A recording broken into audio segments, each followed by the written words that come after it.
Hey, we're at part 5, the final part of the video lectures on emotions, and we're talking about some stress. Stress. Stress. There we go.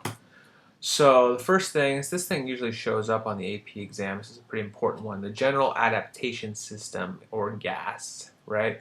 So the general adaptation system, you have a stressor. So a stressful event occurs. So for instance, so let's go back to the World Trade Center, right? Remember the World Trade Center, so this emergency event. So what happens is you get alarmed, and right afterwards, your stress resistance goes down. So you've seen this in movies, you've probably maybe felt this in your real life. So right afterwards, you kind of get knocked down. So it's like, imagine yourself, you're up, and then you get knocked down to the ground. And when you get knocked down in a stressful situation, right, your resistance to stress goes down. But then when you get up, just like in the movies, you start to get this overabundance of resistance to stress, and you become a little bit more like a Superman for a little bit. So during phase 2, you're coping with this resistance. So phase 1 is where the stressor occurs. You mobilize your resources. So you kind of collect yourself when you get knocked down on the ground. You get back up and go, all right, I'm going to get this. And then phase 2 is when you're actually dealing with it, right? So you're coping with this stress. Finally, in phase 3, when the stressful event is over, you go whoosh, and you go way down. So your resistance to stress goes way down.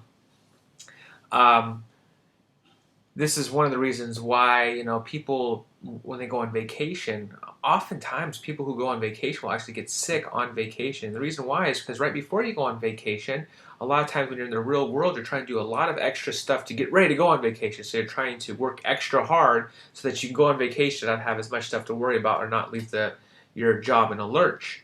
And so you have this stressful situation right here, and so you're responding to that beforehand. And then when you go on vacation, your resistance to stress, your resistance goes down, which allows you, we'll see in the next slide, to get sick, unfortunately. So remember this general adaptation syndrome. Be able to reproduce this graph, and it's really important. So stress in your heart, right? We talk about you got to live. You've seen, again, movies. You've probably read about it. Maybe you had a family member who's too stressed out, and the doctor says you got to do more relaxing things. You're killing your heart here. So we have this. That's what coronary heart disease can be a result of, is stress. And so Friedman and Roseman in 1984 did this study where they learned about type A and type B personalities, right? It was a 9-year study. And it said the toxic core of coronary heart disease is negative emotion.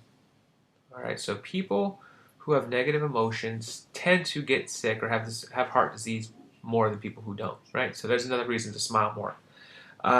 People developing coronary heart disease, and this is what they found, right? Pessimists have, this about a 17% chance. Neutrals have about 12. Optimists, look, by being an optimist, you jump down to about 8% chance of developing coronary heart disease. So you're gonna your percentage of living longer, not developing heart disease, goes way up by being an optimist versus a pessimist. Now they came up, like I said, with type A and type B personalities. Type A is competitive, hard-driven.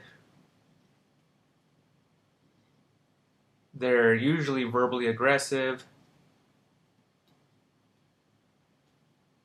and they're more anger-prone. And so if this describes you or someone you know, just realize that we're all a mix of type A and type B. But if this describes you or somebody you know more, realize that you are putting yourself at a higher likelihood of developing coronary heart disease. And so you should look for ways to limit some of these different qualities. And so, or manage them. Probably manage is a better word. Manage some of these things, because it's not a bad thing to be hard-driven. Necessarily in all regards, right? But a lot of times this is all taken to an extreme. And then type B personalities is just the opposite. Basically, you can put them in 2 words. You have like 5 words for a type A, but easygoing and relaxed. And again, we're all usually a combination of type A and type B. Some people are more type A than type B, but this is generally how they define them.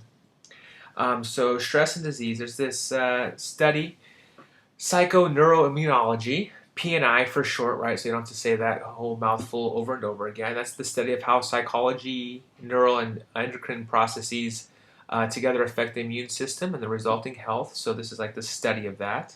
PNI is the study of that. And then psychophysiological illness.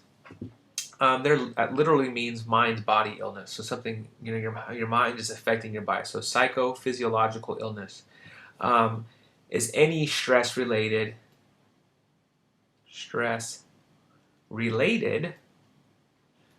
physical illness, right? And so that's a psychophysiological illness. So an example of a psychophysiological illness would be hypertension, or sometimes some types of headaches are related to stress, right? So those are psychophysiological illness. You got like stress headaches before, maybe some of you have. And then finally, the next word that we just need to be familiar with is lymphocytes. Lymphocytes are cells in your body that fight disease and can be increased or decreased due to stress. There's B-type lymphocytes. Those are found in your bone marrow. They release antibodies that fight bacterial infections. And then there's T lymphocytes. So you got B lymphocytes and you got T lymphocytes. T lymphocytes are formed in your thymus and other lymphatic tissue, and they attack cancer cells, viruses, and foreign substances. So lymphocytes are things that respond to the stressful and these situations. Kind of a cool chart, or an interesting chart, is psychological stress index. Look at the percentage of people with colds. The more stress you have, the more likely you're going to get a cold, right? Because it's placed together. Kind of the big thing, though, that you just really want to understand again, and I say this over and over and over again, is that it's all interrelated, right? There's a number of things that relate to your stress with emotions, etc.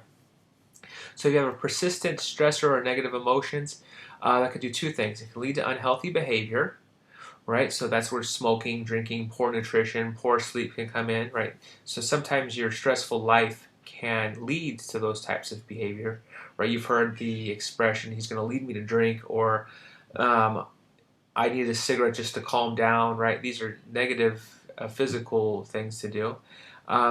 When you have those negative emotions, you release stress hormones, right?